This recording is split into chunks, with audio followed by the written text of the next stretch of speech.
Hello friends, তোমরা কেমন আছো? আশা করি সবাই খুব ভালো আছে। আবারও কিছু ছোট্ট ছোট্ট নতুন নতুন টিপস নিয়ে চলে এসেছি তোমাদের সঙ্গে। তো দেখো বন্ধুরা, এখানে আমি বসিয়েছি ভাত। তো দেখো, ভাতের হাঁড়িতে ঢাকনা সরিয়ে দেখছি ভাতে উতল এসেছে। তো অনেক সময় দেখা যায় ভাতের হাঁড়িতে ঢাকনা দেওয়া থাকলে বা ঢাকনা সরিয়ে আমরা কোথাও গেলাম, সেক্ষেত্রে ফ্যান পড়ে একদম পুরো একাকার অবস্থা হয়ে যায়। তো এরকমভাবে সেক্ষেত্রে আমরা যেটা করতে পারি, এরকমভাবে ঢাকনাটাকে সরিয়ে আবার আমরা এটাও জানি যে চাপা দেওয়া থাকলে কিন্তু ভাত বা যে কোনো জিনিসই তাড়াতাড়ি করে সিদ্ধ হয়ে যায় বা তাড়াতাড়ি করে উতাল চলে আসে। তো সেই জন্য এই রকমভাবে করে একটা হাতা দিয়ে তারপর যদি এইভাবে করে ঢাকনাটা দিয়ে চাপা দিয়ে রাখি, আমাদের কিন্তু ঢাকনাটা দেওয়ার ক্ষেত্রে যেটা হবে, তো হাতাটা দিলাম যেহেতু, সেই কারণের জন্য ফ্যানটা উঠলে বাইরের দিকে পড়ে আসবে না, গ্যাসটাও নোংরা হবে না, মোছামুছি করার কষ্টটা অনেকটা কমে যাবে, আর ওপর দিয়ে চাপাটা দেওয়ার কারণের জন্য ভাতটা অনেক তাড়াতাড়ি হয়ে যাবে। তো বন্ধুরা, টিপসটা ভালো লাগলে অবশ্যই অন্যদের সাথে শেয়ার করে ভিডিওতে একটা লাইক করে দিও। তো দেখো বন্ধুরা, এখানে আমি নিয়ে নিয়েছি পরের টিপসটাতে আমি এখানে নিয়েছি 4টে ডিম সিদ্ধ করে। তো ডিমগুলো ভীষণ গরম, তো খুব তাড়াতাড়ি করে ডিমগুলো যদি আমরা ছাড়াতে চাই চোকলাগুলোকে, তো তার জন্য যেটা করব, ডিমটাকে 5 থেকে 10 মিনিট দেখো ফ্রিজের মধ্যে রেখে দিয়েছি। 5-10 মিনিট বাদে ডিমটাকে ফ্রিজ থেকে বের করে আমি খুব ইজিলি এটাকে হাতের মধ্যে ধরতে পারছি। তো এবারে দেখো চোকলাগুলো এমনি বেশ ভালো সুন্দরভাবে করে ছাড়িয়ে যাচ্ছে। তো এই রকমভাবে করে কিন্তু আমরা এই টিপসগুলো ফলো করে কাজ যদি করতে পারি, তাহলে কিন্তু আমাদের সংসারের কাজগুলো অনেকটা তাড়াতাড়ি চটজলদি হয়ে যাবে, আর আমাদের হাতে বেশ খানিকটা টাইম বেঁচে যাবে। তো বন্ধুরা, টিপসগুলো যদি তোমাদের ভালো লেগে থাকে, অবশ্যই ভিডিওতে একটা লাইক করে, যারা আমার চ্যানেলে নতুন বন্ধুরা আছে তারা অবশ্যই চ্যানেলটা সাবস্ক্রাইব করে আমার পাশে থেকে যাবে। পাশে থাকা বেল আইকনটিতে ক্লিক করে রাখবেন, নেক্সট ভিডিও নোটিফিকেশানগুলো কিন্তু সবার আগে পৌঁছে যাবে তোমাদের কাছে। তো দেখো বন্ধুরা, সিদ্ধ ডিম রান্না করার আগে অবশ্যই চোকলা ছাড়িয়ে এইভাবে করে একটু গাটাকে একটু কাচিয়ে দেবে, না হলে অনেক সময় দেখা যায় ডিম ভাজার সময় ফেটে যায়। তো সেক্ষেত্রে আমাদের তেল ছিটে গায়ের মধ্যে ফোসকা পড়ে যেতে পারে। এই টিপসটা আমি এর আগেও অন্য একটা ভিডিওতে দেখিয়েছিলাম, যদি তোমরা না দেখে থাকো তো এখান থেকে জেনে গেলে, বা যদি দেখতে চাও আমার অন্য ভিডিওতে গিয়ে তোমরা সার্চ করে দেখে নিতে পারো। তো দেখো বন্ধুরা, এইভাবে আমি কত সুন্দর ইজিলি ডিমগুলোকে ছাড়িয়ে নিচ্ছি, কোনো ঝামেলা ছাড়াই, আর চোকলাটাও কিন্তু বেশ সুন্দর করে তাড়াতাড়িভাবে উঠে যাচ্ছে। তো এইভাবে করে কিন্তু টিপসগুলো ফলো করে আমরা কাজ করতেই পারি। আর এই চোকলাগুলো রেখে দিয়েছি আমি অন্য কিছুদিন বাদে, তোমাদেরকে একটা ভিডিওতে দেখাবো যে এই ডিমের চোকলাগুলো কত উপকারে আসতে পারে আমাদের। তো তার জন্য চলো বন্ধুরা, আমরা পরের টিপসে চলে যাই। তো দেখো, এখানে আমি একটা নর্মাল জল দিয়ে মুখটাকে সুন্দর করে ক্লিন করে এসেছি। তো দেখো, এখানে তোমরা দেখতেই পাচ্ছ আমার স্কিনটা ঠিক কতটা নরম আর কতটা মোলায়েম, আর কতটা বুঝতেই পারছো যে ঠিক কতটা নরম আছে আমার স্কিনটা। তো এই নরম স্কিনের কামাল হচ্ছে শুধুমাত্র এই কোকোনাট অয়েল। তোমরা যে কোনো ধরনের শালিমার কোকোনাট অয়েল হোক, যে কোনো ধরনের নারকেল তেল কিন্তু তোমরা ব্যবহার করতে পারো এই রকম নরম তুলতুলে স্কিন পাওয়ার জন্য। আমি এখানে হাতের তালুতে 4 থেকে 5 ফোঁটা, যার যেরকম লাগবে সেরকম ভেবে আমি এখানে 3 ফোঁটা মতো নারকেল তেল নিলাম। তো এরকমভাবে করে নারকেল তেলটাকে ভালো করে দুটো হাতের মধ্যে ভালো করে মাখিয়ে নিয়ে তারপর মুখের মধ্যে দেখো সুন্দর করে লাগিয়ে নিলাম।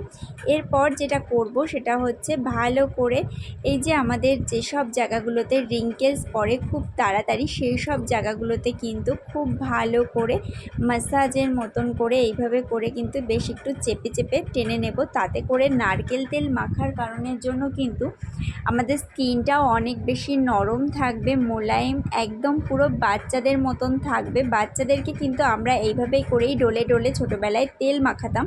তো যার জন্য কিন্তু বাচ্চাদের স্কিনগুলো দেখবে অনেকটা নরম, সফটনেস একটা ভাব থাকে। তো এইভাবে করে কিন্তু আমরা বড় হওয়ার পর আমাদের স্কিনে আর তেল মালিশ করা হয় না।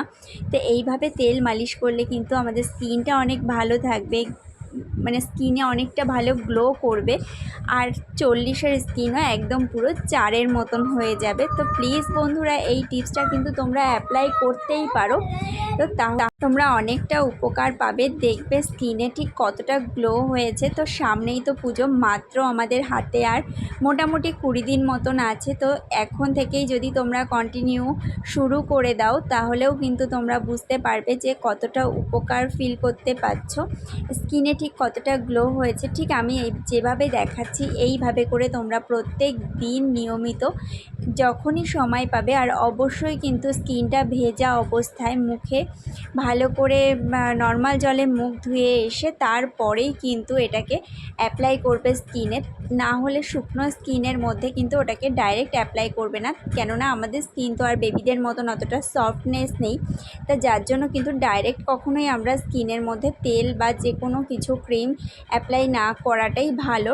হালকা একটু সামান্য জলের সঙ্গে অ্যাপ্লাই করাটাই কিন্তু আমাদের স্কিনে সবথেকে ভালো। তো দেখো, দেখতেই পাচ্ছ স্কিনে ঠিক আমার ঠিক কতটা গ্লো দেখতে পাচ্ছ। আর যাদের ঠোঁটটাও ড্রাই তারাও কিন্তু এইভাবে করে ঠোঁটের মধ্যেও করে এইভাবে করে ম্যাসাজ করে নিতে পারো। তো তাহলেই দেখতে পাবে এরকম কত সফট একদম নরম স্কিন দেখতে পাবে, যে কয়েকদিনের মধ্যে স্কিনটা ঠিক কতটা গ্লো করবে এইরকমভাবে করে। আমি কিন্তু এইরকমভাবে হোম রেমেডিগুলো ইউজ করে থাকি। ঠিক তারপর 5 থেকে 10 মিনিট বাদে ম্যাসাজ করার পর কিছুক্ষণ স্কিনে ওটাকে বসার জন্য দিতে হবে। তারপরে একটা টিস্যুর সাহায্যে এইভাবে ড্যাব ড্যাব করে মুখের মধ্যে থেকে এটাকে হালকা হালকা করে মুছে নিতে হবে। একদম ডলে ডলে মুছবে না, ঠিক এইভাবে করে মুছে নিলেই কিন্তু ব্যাস কয়েকদিন কন্টিনিউ করতে পারলেই তোমরা বুঝতে পারবে যে স্কিনে ঠিক কতটা গ্লো হয়েছে। তো বন্ধুরা, এই টিপসটা যদি তোমাদেরকে ভালো লেগে থাকে অবশ্যই ভিডিওতে একটা লাইক করে চ্যানেলটা সাবস্ক্রাইব করে আমার পাশে থেকে যেও। তো চলো বন্ধুরা, পরের টিপসটা হচ্ছে মশারি।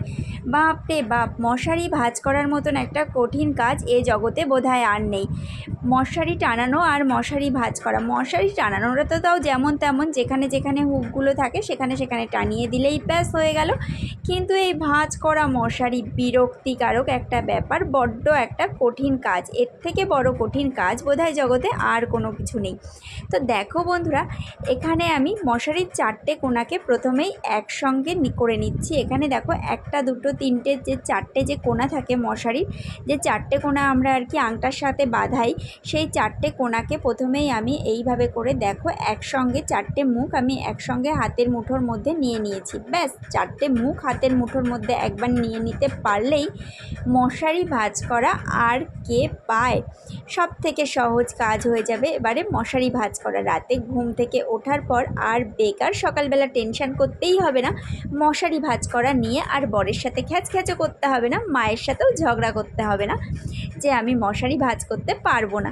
তো এইরকম একটা চুড়ি তো আমাদের সাধারণত প্রত্যেকের বাড়িতেই থেকে থাকে। তো এই একটা চুড়িকে কি করব, এইভাবে করে মশারির মধ্যে একবার ভরে নেব।